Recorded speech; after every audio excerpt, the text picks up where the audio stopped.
مرحلے کے طور پر جو لوگ اس نظریے کو قبول کر لیں انہیں ایک ہیئت اجتماعی کے تحت منظم کیا جائے۔ اس ہیئت اجتماعی یا تنظیم کی بھی 2 شرطیں ہیں۔ اولاً یہ کہ بڑی مضبوط ڈسپلن والی تنظیم ہونی چاہیے، اس لیے کہ جب مقابلہ پیش آئے گا اور آپ موجودہ نظام کو ختم کرنے کے لیے میدان میں آئیں گے تو مراعات یافتہ طبقات جن کے اس نظام میں مفادات وابستہ ہیں، اب یہاں پہ ان کو خود ہی ڈھونڈ لیں کہ یہ مراعات یافتہ طبقات کون ہیں جن کو اس نظام کے اندر جن کے مفادات وابستہ ہیں۔ اچھا نہیں سمجھ آئے؟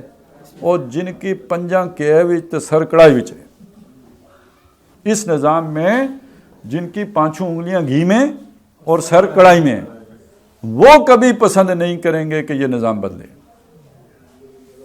وہ جو کوئی بھی ہیں ان کو اتنا تو ڈھونڈ ہی لیں گے نا آپ اس آلے کی مدد سے جو میں نے آپ کو دیا ہے، تو وہ تو کبھی بھی آپ کو نظام نہیں بدلنے دیں گے۔ اس نظام کی پاسبانی کی خاطر آپ کو کچلنے کے لیے اٹھ کھڑے ہوں گے۔ نظام کوہنا کے پاسبان ہو یہ معرض انقلاب میں ہے، تب آپ کو ان کے مقابل ایک فوجی ڈسپلن کی ضرورت ہوگی۔ محض موب مقابلہ نہیں کر سکے گا، بلکہ یہاں لسن اینڈ اوبے کے اصول کے تحت منظم ہونے والی مضبوط جماعت درکار ہوگی، جس کے ڈسپلن کا یہ عالم ہو کہ there is not to reason why there is but to do and die. ثانیاً یہ کہ اس تنظیم میں کارکنوں کی حیثیت اور مرتبے کا تعین تحریک کے ساتھ وفاداری اور قربانی کی بنیاد پر ہونا چاہیے۔ یہ مرتبہ کیا شے ہوتی ہے؟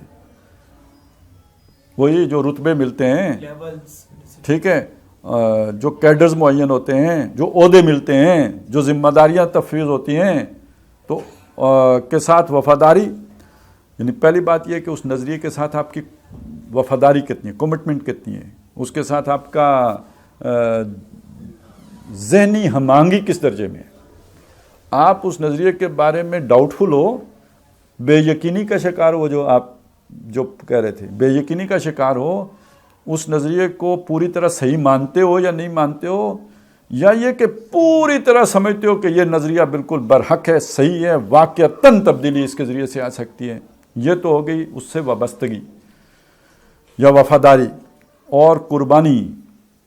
جتنی شدید آپ کی وفاداری ہوگی اتنی قربانی دینے کا آپ میں مادہ پیدا ہوگا۔ اگر آپ کی وابستگی اور وفاداری میں کمی ہوگی، قربانی دینے کا سوال ہی نہیں۔ وہ جو ہلکا پھلکا کام ہوگا وہ تو کر لیا کریں، اتنی قربانی دے سکیں گے کہ چلیں جی 5 آدمیوں کو گھر پہ بلا کے حلوہ پوری سے جو ہے نا وہ ناشتہ کرا دیا، وہ تو گیٹ ٹوگیدر ہے، وہ تو مل بیٹھنے کے لیے بھی اتنی قربانی بندہ دے لیتا ہے۔ سوال یہ پیدا ہوتا ہے جس دن نوکری کا مسئلہ کھڑا ہوا کہ اب مسئلہ یہ آ گیا ہے کہ یا نظریہ چھوڑو یا نوکری چھوڑو،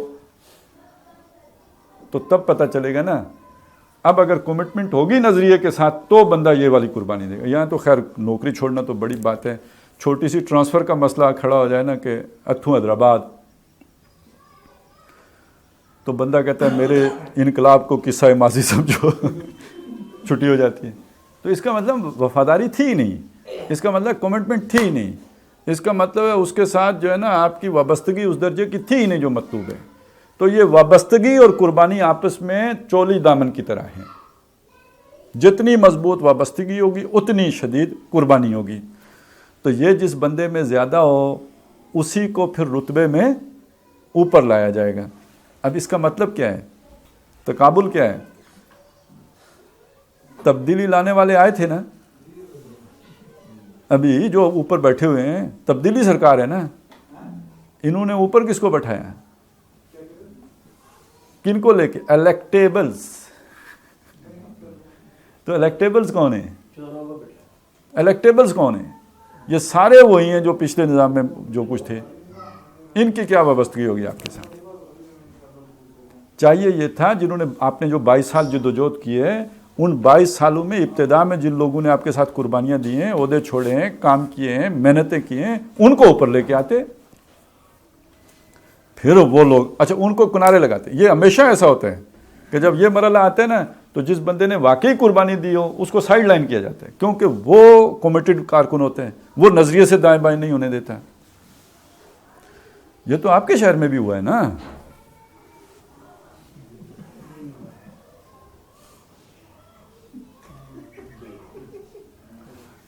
جو بیچارہ سب سے زیادہ قربانی دیتا ہے, سب سے زیادہ مار کھاتا ہے, آخر میں شہادت بھی اسی کو ہی نصیب ہوتی ہے.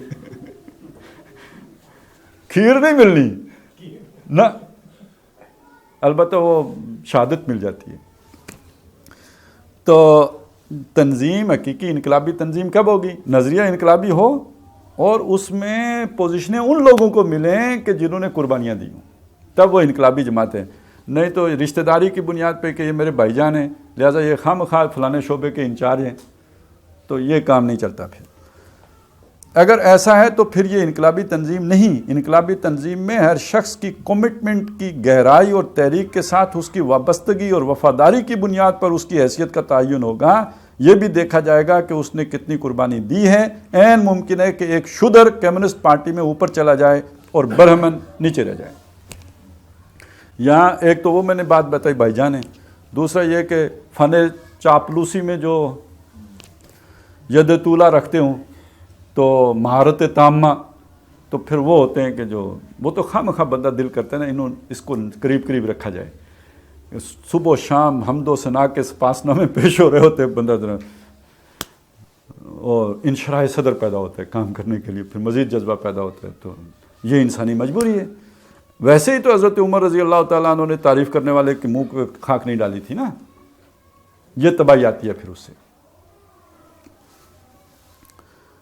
ایک اور مصیبت آتی ہے کہ جب آپ ایک جگہ پہ کسی نائل کو بٹھا دیتے ہیں تو اسے تو پتہ ہوتا ہے من آنم کے من دانم, ٹھیک ہے, اسے خوب پتہ ہوتا ہے میں کیا چیز ہوں. وہ پہلے دن سے خطرے کا شکار ہوتا ہے کہ کوئی باصلاحیت آدمی کہیں دائیں بائیں آگے پیچھے کہیں نہ آ جائے. تو وہ ایک مطلب اس تحریک کے لیے مصیبت خانہ بن جاتا ہے کہ وہ اپنی چودراہٹ کو باقی رکھنے کے لیے ہر اس آدمی کو دور بھگا دیتا ہے. یعنی وہ جیسے ہم شیطان کو لا حول ولا قوت الا باللہ پڑھ کے بھگاتے ہیں, اس طرح یہ بندہ ہر کمیٹڈ کارکن کو دور کرتا رہتا ہے کہ کہیں کل یہ میری جگہ پہ آ کے نہ بیٹھ جائے. تو یہ تنظیمیں پھر انقلابی نہیں رہتی جن میں یہ چیز آ جائے. تیسری چیز ہے تربیت. تیسرا مرحلہ کارکنوں کی تربیت کا ہے. اس مرحلے میں انقلابی جماعت کے کارکنوں کے ذہنوں سے انقلابی نظریہ ایک لہجے کے لیے بھی اوجھل نہیں ہونا چاہیے. اب انقلابی نظریہ یعنی اس نظریے کی بنیاد پر جو نیا نظام آپ نے بنانا ہے, تعبیر جدید, وہ انقلابی نظریہ ہوا نا, وہ ایک لہجے کے لیے بھی ان کے ذہنوں سے اوجھل نہیں ہونا چاہیے. اس لیے کہ اسی نظریے پر تو ساری انقلابی جدوجہد کا دار و مدار ہے. آپ نے دعوت بھی ہم نے یہ نظام لے کے آنا ہے. یہ تو ٹھیک ہے, یہ فرض ہے, لیکن فرض کی بنیاد پہ موٹیویشن جو ملتی ہے وہ تو آخرت کا جذبہ پرووائڈ کرتا ہے. یہ قابل عمل ہے, ہو بھی سکتا ہے. یہ وہ شے ہے کہ جو آپ کو یہ ایک زور دیتا ہے, تحریک دیتا ہے, حرکت دیتا ہے کہ یہ میری زندگی میں بھی ہو سکتا ہے کیونکہ یہ قابل عمل شے ہے. اور پھر اس آپ کے اندر یہ ہوتا ہے نا, مطلب یہ میرے بھائی ہیں, یہ سمجھتے ہیں کہ اسلام آج کے دور کے لیے قابل عمل نہیں ہے, تو کتنا آپ کے اندر شوق پیدا ہوگا کہ آپ ان کو سمجھائیں کہ نہیں بھائی قابل عمل ہے. تو وہ نظریہ ہی اگر ذہن میں نہ رہے تو صرف فرائض دینی کا جامع تصور ہی رہ جائے, تو اس سے تو پھر وہ موٹیویشن نہیں ملتی, پھر جمود آ جاتے ہیں. پھر بندہ جو ہے نا وہ ٹھنڈ پروگرام کے تحت اور کمفرٹ زون میں رہ کے لا یکلف اللہ نفسا الا وسعہا, میری تو وسعت اتنی ہی ہے بس, اب تو اب نوکری جانے لگی ہے تو بس اقامت دین ذرا تھوڑی. ہاں, تو اس کو سمجھ لیجئے کہ اصل میں تو وہ ساری تحریکیت کا دار و مدار اس نظریے کے استحضار کے اوپر ہے. اس لیے کہ اسی نظریے پر تو ساری انقلابی جدوجہد کا دار و مدار ہے. اگر وہ انقلابی نظریہ ذہنوں میں راسخ ہے تو عمل کا جذبہ بھی بیدار رہے گا, اور اگر وہ نظریہ مدھم پڑ گیا تو جذبہ عمل بھی ختم ہو جائے گا. اس کے ساتھ انہیں یعنی یہ پہلی شے ہے نظریے کا استحضار, اور اسی سے پھر ساری تحریکیت وجود میں آئے گی.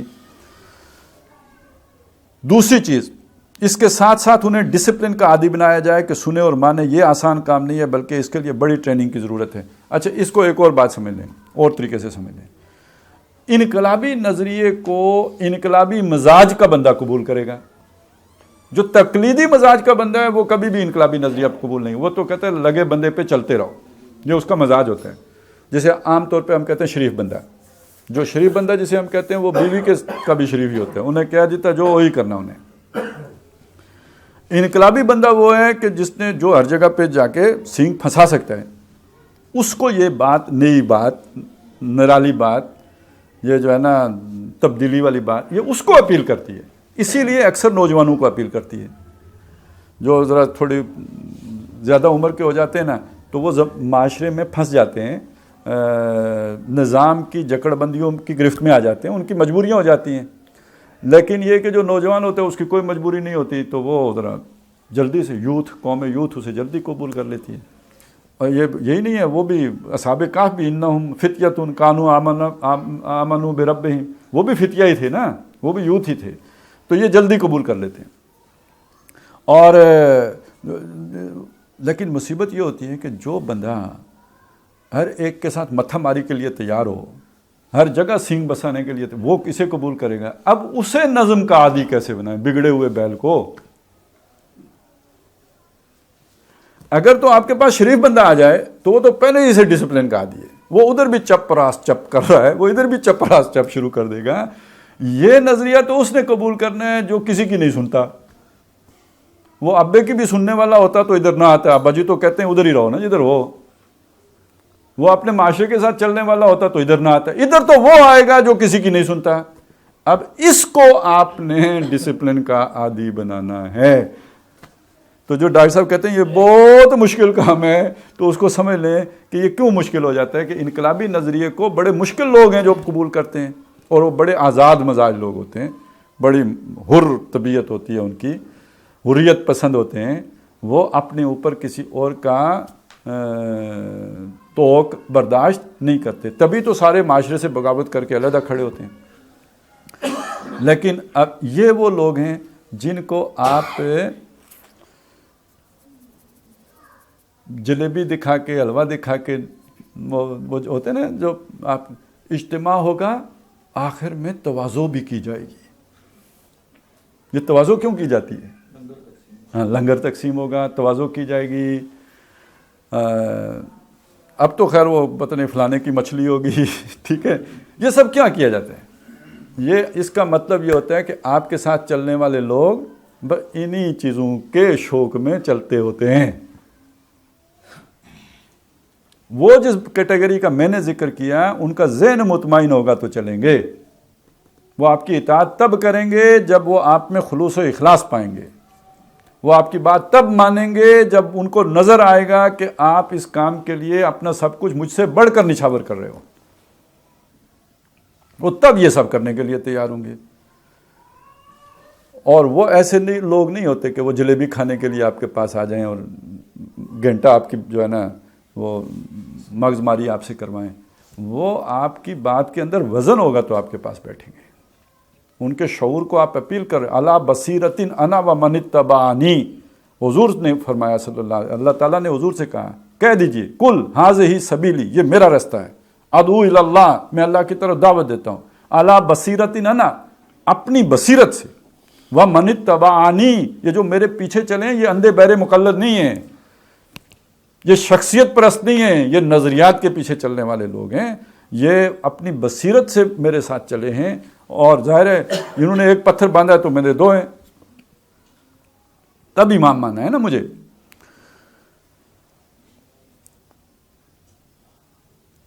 تو اس لیے یہ مشکل کام ہے کہ وہ، لیکن ہم بھی تسلیم کی خو ڈالیں گے. بے نیازی تیری عادت ہی صحیح. تو یہ بڑے بے نیاز لوگ ہیں، لیکن ان بے نیاز لوگوں کو بھی تسلیم کی خو ڈالنے کا عادی بنانا پڑے گا، اور وہ اس طرح ہوگا. لیکن تسلیم کی خو ڈالنا آسان نہیں ہے. اس میں اپنی انا آڑے آ جاتی ہے، بلکہ انا سے بڑھ کر انانیت راستے کا پتھر بن جاتی ہے. اچھا، اس کو ٹیکل کرتے ہیں پھر بعض لوگ اس چیز کو کہ انانیت ختم کر دو، انا ختم کر دو، خود ہی مار دو، میں مار دو. آپ نے اس طرح کے جملے سنے ہوں گے، میں تو بکری کرتی ہے تو پھر کس طرح ذبح ہو جاتی ہے. تو بھائی صاحب آپ کی میں ختم، آپ کی انا ختم، آپ کی انانیت ختم، تو پھر نظریے کی غیرت کدھر سے آئے گی؟ جو جس میں میں ہوتی ہے نا وہی نظریے کے لیے بھی کھڑا ہوتا ہے. جس میں میں ہی نہ رہے تو وہ نظریے کے لیے بھی نہیں کھڑا. وہ تو کمپرومائز کرتے ہیں، وہ کہتے ہیں اللہ اللہ خیر صلی. تو کھڑا وہی ہوگا کہ جس کے اندر کوئی میں ہوگی، کوئی اکڑ ہوگی. البتہ یہ اکڑ اللہ رسول کے مقابلے میں نہیں آنی چاہیے. اتنی اس میں توازن پیدا کر لی. اور دوسری بات یہ ہے کہ جب حق بات کوئی مطلب جو آپ کے وہ جو بھی امیر ہے آپ نے بنایا ہے اس کو، اب ظاہر ہے ڈسپلن تو اس کے بغیر قائم نہیں ہو سکتا. وہ اگر حق پر ہے، بات صحیح کہہ رہا ہے، معقول ہے، تو پھر اس کی بات کو ماننے میں اپنی انا ضرور قربان کرنی چاہیے.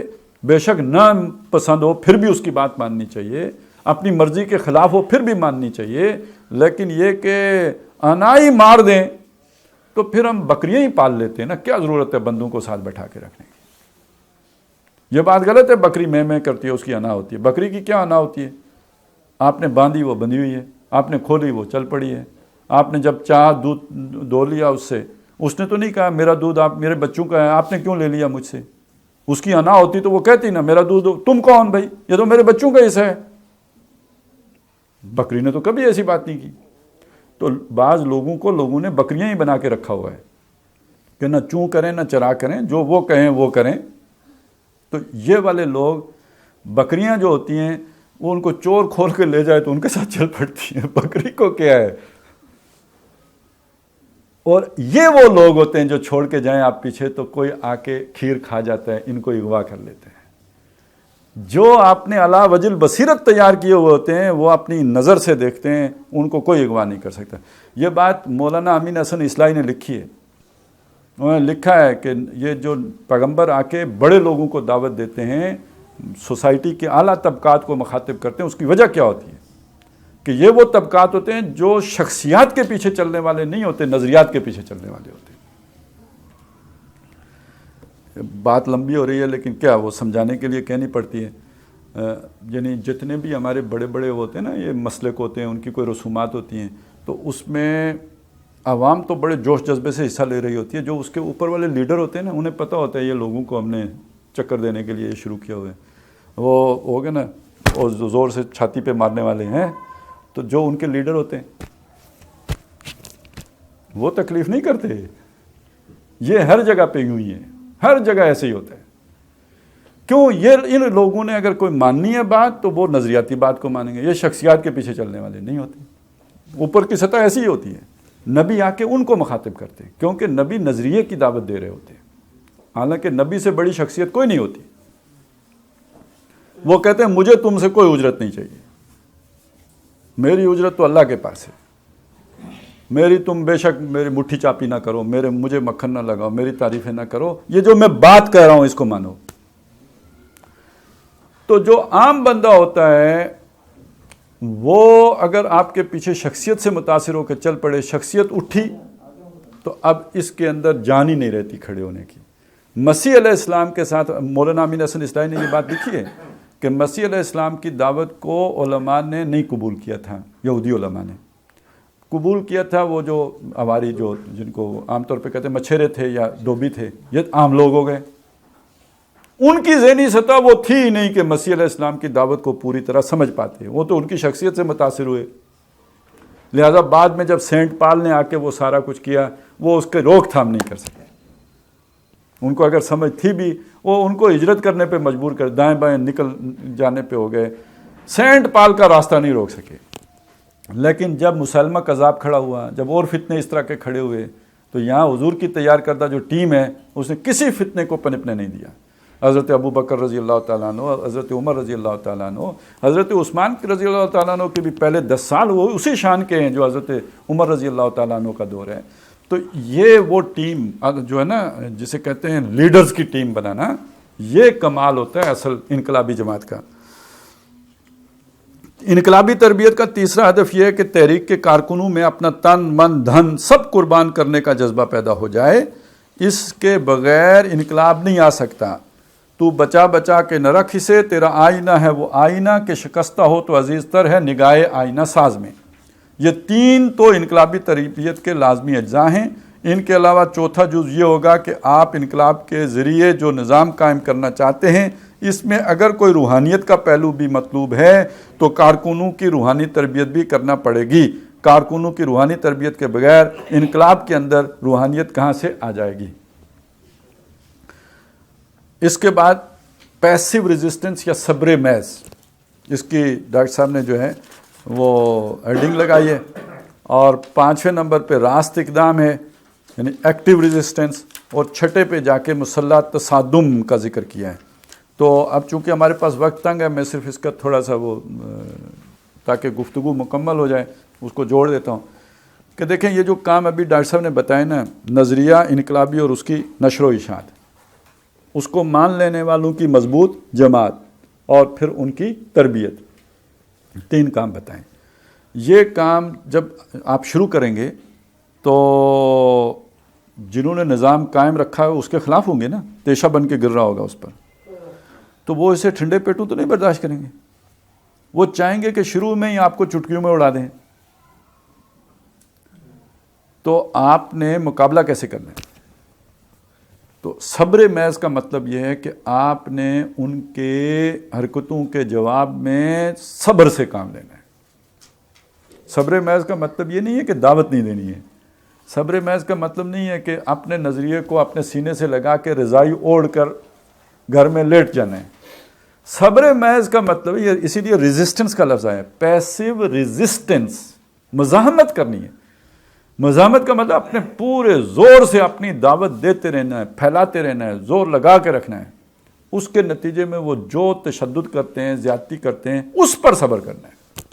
اپنی بات کو چھوڑنا پر نہیں، اپنی بات کہتے رہنا، البتہ کوئی جوابی کارروائی نہیں کرنا، یعنی کسی نے تھپڑ مار دیا تو جوابی تھپڑ نہیں مارنا، کسی نے گالی دے دی تو جوابی گالی نہیں دینی، کسی نے کوئی زیادتی کر دی تو جواباً ویسی زیادتی نہیں کرنی، چھوڑ دینا، صبر کر لینا۔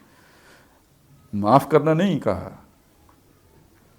معاف کرنا علیحدہ، وہ بھی ہو جائے تو بہت اچھی بات ہے، معاف نہیں بھی کر سکیں ابھی آپ صبر کریں، ابھی آپ نے ریٹیلیٹ نہیں کرنا، اس پر کوئی ری ایکشن نہیں شو کرنا، اپنے آپ کو روک کے رکھنا ہے۔ پتہ ہے کیوں؟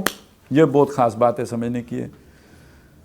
یہ جو ادھر سے یہ اس طرح کی کاروائیاں ہوتی ہیں، یہ اسی لیے ہوتی ہیں کہ ان کو طیش آ جائے، ان کو غصہ آ جائے، یہ کوئی ایسی حرکت کریں کہ ہم لوگوں کے سامنے کہہ سکیں کہ دیکھا ہے ان کے یہ ہیں اصل ارادے اور یہ ہیں ان کی اصل سوچ، یعنی جیسے آج کا نا دہشت گرد ہیں اور فلانا ہے، تو کوئی ایک بم پھاڑے گا تو باقیوں کو دہشت گرد کہیں گے نا۔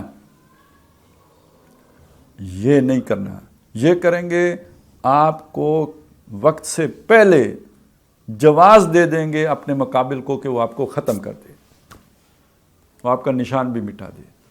وہ کہتے ہیں وہ کچی آنکھیاں مرنے والی بات سنی ہوئی ہے؟ اچھا چلیں، وہ کہتے ہیں نا کسی گیدڑ نے اپنی وہ مسز سے پوچھا کہ یہ شیر جو ہے نا، یا مسز نے کہا کہ یہ شیر تو اپنا شکار کر کے کھلاتا ہے، بچوں کو بھی کھلاتا ہے، یہ کرتا ہے، تم نے کم ہے۔ اس نے کہا کوئی بات نہیں، یہ میں پتہ تو کروں شیر کرتے کیسے ہیں۔ تو بتایا مسز نے کہ بھئی وہ تو شیر ایسے ایسے کرتا ہے اور پھر یوں کرتا ہے۔ تو اس نے کہا ٹھیک ہے، میں بھی جب میری آنکھیں سرخ ہو جائیں اور جب میری دم اٹھ جائے اور جب میرے جسم میں اکڑاؤ پیدا ہو جائے تو تم مجھے بتا دینا، میں بھی شکار کے اوپر حملہ کروں گا۔ اچھا وہ نکلے، آگے شیر ہی مل گیا، شیر سویا ہوا تھا۔ تو اب اس نے وہاں پہ چکر کھانے شروع کیے اور بیگم سے کہا کہ جب میری آنکھوں کی یہ کیفیت ہو جائے اور یہ سارا کچھ ہو جائے مجھے بتا دینا، سگنل دے دینا۔ اس نے سگنل دے دیا، کافی دیر انتظار کرتے رہے، پوچھتا آنکھیں سرخ ہوئی؟ اس نے کہا نہیں ہوئی، وہ بھی نہیں رہی تھی۔ آخر میں تنگ آ کے اس نے کہا جی ہو گئی ہیں۔ اس نے جمپ کیا شیر کے اوپر، شیر نے ایک پنجہ مارا تو گیدڑ او پڑا ہوا، تو اٹھ کے کہتا ہے کچیاں آنکھیاں مروا دیتا ہے۔ تو اسی طرح انقلابی برخوردار اگر کچیاں آنکھیاں نظام پر جپٹ پڑیں گے تو کچیاں آنکھیاں مارے جائیں گے۔ تو صبر محض کرنا ہے، چکر کھانے، آنکھیں سرخ کرنی ہے۔ جب سرخ ہو جائیں گی، جسم اکڑ جائے گا، پھر حملہ کرنا ہے، پہلے نہیں کر دینا ہے۔ یہ ہے صبر محض۔ ٹھیک ہو گیا جی؟ تو صبر محض کے بعد آتا ہے کہ اب آپ کی آنکھیں سرخ ہو گئی ہیں۔ ٹھیک ہے جی؟ یعنی اب آپ کے اندر اتنی طاقت آ گئی ہے کہ اگر آپ کوئی ایسی حرکت کریں گے کہ جس کے جواب میں دشمن نے حملہ کیا تو آپ اسے سنبھال سکتے ہیں، آپ اپنا دفاع ہی نہیں کر سکتے، اس کے دانت توڑ بھی سکتے ہیں۔ تو اب آپ نے کوئی چھیڑخانی کرنی ہے، اب انتظار نہیں کرنا ہے کہ وہ حملہ کریں، اب آپ نے ان کی کوئی ایسی رگ چھیڑنی ہے کہ جس کے نتیجے میں جوش تو وہ پہلے سے کھائے بیٹھے ہیں، انہوں نے آپ کو انڈر اسٹیمیٹ کیا ہوا ہے، آپ جو ہی وہ حرکت کریں گے وہ آپ پر پل پڑیں گے، اپنی تیاری کے ساتھ آ جائیں گے، اور جب آ جائیں گے تو آپ تیار ہونے چاہیے۔ آپ کو پتہ ہونا چاہیے کہ ہم نے اب ان کو سنبھالنا ہے، آپ نے اس کی تیاری کر کے رکھی ہوگی۔ اس کے کچھ مطلب ہیں۔ اس کا مطلب یہ ہے کہ انقلابی جماعت جتنی اس کی طاقت ہوتی ہے ظاہراً اتنی طاقت نظر نہیں آ رہی ہوتی۔ اگر اس کی طاقت ظاہر بھی ہو رہی ہو تو اس سے زیادہ تیاری کے ساتھ دشمن آئے گا، تو وہ نظر کمزور آ رہی ہوتی ہے، اندر سے زیادہ طاقتور ہوتی ہے۔ ایک سیاسی جماعت اس کے بالکل برعکس جماعت ہوتی ہے، وہ اتنی طاقتور ہوتی نہیں جتنے اپنے پوسٹرز اور اشتہارات اور جھنڈوں اور بینروں سے اپنے آپ کو دکھاتی ہے۔ تو سیاست کے تقاضے اور ہوتے ہیں، اس میں آپ نے دعوے اتنے بڑے بڑے کر دینے ہوتے ہیں جو آپ کے ابا جی سے بھی پورے نہیں ہوتے، لیکن یہ کہ لوگوں کو اپنے ساتھ جوڑنے کے لیے ایسے دعوے کرنے پڑتے ہیں، دھمکیاں لگانی پڑتی ہیں، اور اگر یہ ہمارا جلسہ نہیں ہو سکا ہم شہر میں آگ لگا دیں گے، حالانکہ ایک دکان کو آپ آگ نہیں لگا سکتے۔ تو مطلب بڑی بڑی باتیں کرنی ہوتی ہیں، لیکن اس کے مقابلے میں انقلابی جماعت اپنے آپ کو ذرا تھوڑا تھام کے رکھتی ہے، وہ جتنی ہوتی ہے وہ اتنی گنتی میں نہیں آتی، اور اس کی طاقت اصل میں نمبرز میں نہیں ہوتی ہے، کوالٹی میں ہوتی ہے۔ اس کے ایک ایک بندے کے اندر جو وہ جذبہ ہوتا ہے، جوش ہوتا ہے، یہ شے تو اب ناپی نہیں جا سکتی نا۔ یہ تو ناپی جا سکتی ہے، 10,000 ہو گئے ہیں، 20,000 ہو گئے ہیں، 40,000 ہو گئے ہیں، 2 لاکھ ہو گئے ہیں، یہ ناپا جا سکتا ہے، لیکن ایک ایک بندے کے اندر کیا کیا حرارت ہے اور کیا کیا وہ اس کے اندر جو بھرا ہوا ہے جو جذبہ، یہ تو کسی تھرمامیٹر پہ نہیں آتا۔ تو یہ وہ اصل اس کی طاقت ہوتی ہے انقلابی جماعت کی۔ تو قدم تب اٹھانا ہے، یعنی جسے یہاں پہ کہا گیا راست اقدام، یعنی راست اقدام حضور صلی اللہ علیہ وسلم نے جو کیا تھا وہ کیا تھا، ان کی جو شاہراہیں تھیں ان کو مخدوش کر دیا تھا۔ تو ظاہر ہے ان کی معیشت کے اوپر جب آپ ذرا انڈیا کے جہاز جو ادھر سے گزرتے ہیں نا تو ذرا چھیڑ چھاڑ کر کے دیکھیے نا تو اگلے دن جنگ چھڑ جائے گی۔ تو ان کے جو قافلے گزرتے تھے ان کا پیچھا کیا ہے نا، اس کے نتیجے میں غزوہ بدر ہوا۔ تو یہ کب کیا گیا؟ جب ادھر سے تیاری پوری تھی، تو وہ آئے تو انہوں نے پکڑے، 70 جو ہے نا قیدی ہو گئے اور 70 کو واصل جہنم کر دیا۔ تو یہ طاقت آپ کے پاس آئے تب آپ راستوں کی وہ کرتے ہیں۔ یا آج کے دور میں آنٹی شمیم کو آ کے پوچھتے ہیں کہ آنٹی صاحبہ آپ کیا یہ دھندا چلا رہی ہیں؟ اگر اس سے پہلے ہی آنٹی شمیم کو پکڑ کے لے آئیں گے، بے شک سمجھانے ہی کے لیے لے آئیں، تو پھر ریاست اپنے پوری طاقت کے ساتھ آپ پر حملہ آور ہوتی ہے، تو انقلاب کچیاں آنکھیاں شہید ہو جاتے ہیں۔ تو اب اس کے بعد ایک فرق ڈاکٹر صاحب نے بیان کیا ہوا ہے، یعنی انقلاب کے مراحل تو یہی ہیں، لیکن تصادم کے حوالے سے جو بات ڈاکٹر صاحب نے بیان کیا وہ یہ ہے کہ حضور صلی اللہ علیہ وسلم کے دور میں دونوں طرف ایک جیسا ہی اسلحہ تھا، نمبرز کا فرق ضرور تھا، ادھر ویسے تعداد آدمیوں کی بھی زیادہ تھی، اسلحہ بھی زیادہ تھا، گھوڑے بھی زیادہ تھے، اونٹ بھی زیادہ تھے، تلواریں بھی زیادہ تھیں، نیزے بھی زیادہ تھے، سب کچھ زیادہ تھا، ادھر ہر شے کم تھی۔ یہ فرق تو ضرور تھا، لیکن چیز ایک ہی قسم کی تھی، تلواریں ادھر تلواریں ادھر، گھوڑے ادھر گھوڑے ادھر، ہر اس اعتبار سے برابر تھا۔ آج ریاست اور عام آدمی کے درمیان بہت بڑا فرق واقع ہو چکا ہوا ہے۔ جو اسلحہ ادھر ہے اس کا کوئی امکان ہی نہیں ہے کہ اس کا عشر اشیر بھی بہت زیادہ ہوتا ہے، اس کا کوئی 100واں حصہ بھی جو ہے نا دوسری طرف ہو سکے۔ دوسری بات یہ ہے، ایک اور فرق کہ نسلی ہیں، وراثتی ہیں، جیسے تیسے بھی ہیں تو مسلمان، ادھر تو دوسری طرف کافر کھڑے تھے، ادھر مسلمان تھے۔ تو اب یہ صورتحال بدل گئی ہے۔ تو اب اس بدلی ہوئی صورتحال میں، اور چونکہ یہ جو اقامت دین کا منہج ہے یہ کوئی شریعت نہیں ہے، یہ کوئی اس طرح کی سنت نہیں ہے کہ جو نماز اس طرح سے نہ پڑھی تو ہوگی ہی نہیں۔ اچھا، ہمارے دور میں تو لوگوں نے نماز کا طریقہ بھی بدل دیا، 6 فٹ کے فاصلے پر کھڑے ہو جاؤ، ٹھیک ہے نا؟ یہ تو بالکل یعنی شریعت میں ایک طرح کا تغیر ہوا ہے نا۔ تو گویا کوئی نہ کوئی گنجائش تو یہاں سے بھی نکلی ہے، تو تب یہ کیا ہے، واللہ عالم۔ ہم تو یہ نہیں کہتے کہ ڈر کے کیا ہے، ہم تو یہی کہیں گے کہ مفتیان کرام نے کوئی گنجائش ہوگی تو نکالی ہے نا، مگر نہ کیسے نکالتے ہو؟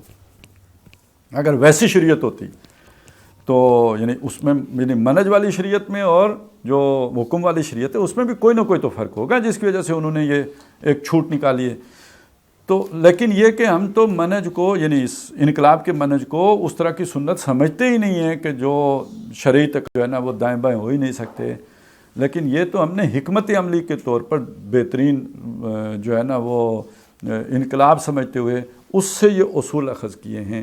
لہٰذا اب جو تبدیلیاں آئی ہیں اس کو تبدیلی کے طور پر کو سامنے رکھتے ہوئے اس میں ہم ترمیم کریں گے, تبدیلی کریں گے, بدلیں گے, اس کو نئی صورت دیں گے, نئی شکل دیں گے. تو وہ نئی صورت, نئی شکل یہ ہے کہ جن کے ساتھ آپ بندوق سے مقابلہ نہیں کر سکتے, جن سے آپ اسلحے میں مقابلہ نہیں کر سکتے, جن کے سامنے آپ مقاتلہ نہیں کر سکتے, اگر آپ عوامی تحریک کے ذریعے سے تبدیلی کی کوشش کریں تو وہ کامیاب ہو جاتی ہے. وہ بے بس ہو جاتے ہیں, وہ نیوٹرلائز ہو جاتے ہیں, ٹینک بے بس ہو جاتے ہیں, ہوائی جہاز بے بس ہو جاتے ہیں. یہ ترکی میں آپ نے دیکھا ہوا یا نہیں ہوا؟ یہ جو ہے وہ آرمینیا میں اور یوکرائن میں, اچھا وہ مارکوس کون سا ملک تھا یار, مارکوس کا فلپائن تھا وہ, ہاں فلپائن, چلیں ادھر ہو گیا. جو تو دنیا, ایران میں تو عوام جب نکلتی ہے سڑکوں پر آتی ہے تو دنیا کی کوئی فوج اپنے تمام ہتھیاروں کے ساتھ بھی عوام کا مقابلہ نہیں کر سکتی. لیکن عوام کے نکلنے میں خرابی یہ ہوتی ہے کہ عوام جب بے قابو ہوتی ہے تو پھر دنیا کی کوئی جیسے فوج اسے نہیں قابو کر سکتی تو وہ تو پھر تو بڑی تباہی مچاتی ہے. یہ تنظیم درکار ہوتی ہے ایک ایسی مضبوط آرگنائزڈ پارٹی کہ جو عوام کو کنٹرول میں رکھ سکے. نمبر 1. نمبر 2, اب عوام موبلائز تو ہو گئی ہے لیکن یہ کہ عوام تو بے ہنگم ہجوم ہے, اس کو وائلنٹ ہونے سے بھی بچانا ہے. یہ بھی اس تنظیم کا کام ہوتا ہے. یہ لیڈرشپ ایسی پرووائڈ کرے کہ وہ تشدد کی طرف نہ جائیں. اور تیسری چیز یہ ہوتی ہے کہ ان کی ضروریات بھی پوری کرنی ہے. اب دھرنا دینا ہے, وہ اسلام آباد میں یا کراچی میں, لاہور میں, ہر جگہ دھرنا ہے, وہ دینے تو آ گئے, اب وہ کچھ کھائیں پیئیں گے بھی یا نہیں تو وہ تو اپنا ان کو تو نہیں پتا, وہ تو عوام ہے اٹھی بس نعرے لگے, نعرے وجے آ گئے. تو اگر انہیں آپ نے یہ ساری سہولتیں بام نہ پہنچائیں تو وہ جس طرح آئے تھے اسی طرح چلے بھی جائیں گے. تو اب یہاں یہ کام ہوتا ہے کہ ان کی ان ضروریات کا بندوبست بھی تو کوئی کرے گا. جیسے بچوں کی اماں ابا سوچتے ہیں تو اسی طرح یہ جو عوام نکل کے آ گئی ہے سڑکوں کے اوپر, ان کی لیڈرشپ کو سوچنی ہوگی. تو یہ 2 لاکھ کی پارٹی اس کے لیے چاہیے. وہ جو ڈاکٹر صاحب کہتے ہیں 2 لاکھ بندہ کمیٹڈ ہو تو اس نے یہ کرنا ہے. اچھا پھر وہ جب کھا پی لیں گے تو جو کچھ کھایا پیا ہے ہضم کرنے کے بعد اسے کہیں ٹھکانے بھی تو لگانا ہوگا, اس کا بھی کوئی انتظام ہونا چاہیے. کوئی دماغ کام کرے گا, کوئی انتظام کرے گا تو یہ سارا ہوگا. تو جب ابھی پچھلے سال مولانا فضل الرحمان صاحب آئے تھے تو ایک تو لانگ مارچ آپ نے دیکھا ہے, ایک ہم نے پہلی دفعہ ایک وہاں پہ نام سنا انصار الاسلام, سنا ہے؟ یہ ان کے وہ لوگ تھے جو یونیفارم میں تھے, یہ اس لانگ مارچ کے شرکاء کے علاوہ تھے, یہ ان کی مضبوط جماعت تھی. یہ وہ لوگ تھے جنہوں نے وہ سارے انتظامات کیے تھے, جنہوں نے اس مجمع کو کنٹرول میں کر کے رکھا ہوا تھا, جو شامیانے لگاتے تھے, جو بارش میں ان کو برساتیاں دیتے تھے, جو ان کے لیے کھانے پینے کا انتظام کرتے تھے.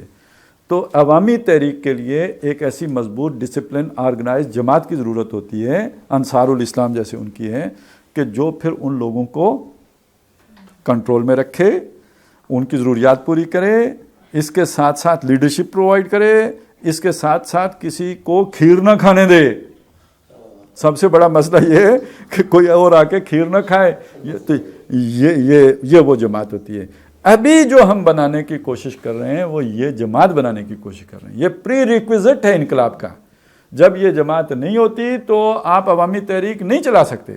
چلائیں گے تو کھیر کوئی اور کھائے گا, بہت فساد مچے گا, بہت گڑبڑ ہو جائے گی. تو یہ ہے جس کو ڈاکٹر صاحب نے آگے بیان کیا ہے. آئندہ انشاءاللہ ہم اسے بھی تفصیل سے پڑھ لیں گے, لیکن آج میں نے چاہا کہ وہ والی کسی نہ کسی درجے میں آپ کے سامنے وہ حصہ بھی آ ہی جائے.